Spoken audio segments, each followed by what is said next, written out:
अब समंदर की सीमा होगी महफूज। कच्छ में तीनों सेनाओं का अभ्यास,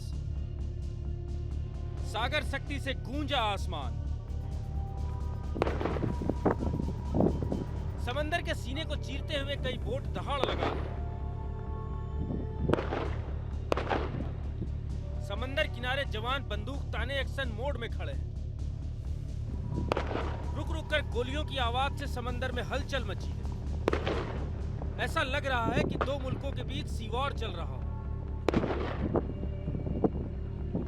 लेकिन यह हकीकत नहीं। दरअसल ये नजारा है गुजरात के कच्छ का, जहां भारतीय सुरक्षा बलों ने 19 से 22 नवंबर तक जॉइंट एक्सरसाइज किया। इस जॉइंट एक्सरसाइज में Indian army, navy, coast guard, border security force और गुजरात पुलिस के जवानों ने हिस्सा लिया। समंदर के रास्ते बढ़ते आतंकी खतरे को देखते हुए इस संयुक्त अभ्यास को काफी अहम माना जा रहा है। कच्छ के क्रीक और रेगिस्तान में भारतीय सेना के तीनों अंगों ने दुश्मन के दांत खट्टे करने का जौहर दिखाया। सागर में हिंद के योद्धाओं की दहाड़ गूंज रही थी, तो उधर पाकिस्तान और उसके पालतू आतंकियों के होश उड़ रहे थे। इस मिलिट्री एक्सरसाइज का मुख्य मकसद किसी भी आतंकी हमले से निपटने की तैयारी है, साथ ही समंदर के रास्ते होने वाले आतंकी हमलों को विफल करना, सेना के तीनों अंगों के बीच आपसी तालमेल बढ़ाना और सुरक्षा संबंधी इनपुट्स को साझा करना शामिल था।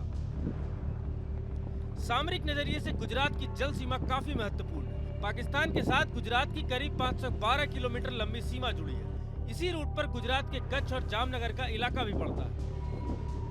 एक्सपर्ट्स की माने तो इसी वजह से आतंकवादी हमले के लिए समुद्री मार्ग चुनते हैं। सुरक्षा एजेंसियों के मुताबिक आतंकी कसाब भी गुजरात के इसी समुद्री रास्ते से होते हुए मुंबई में दाखिल हुआ था।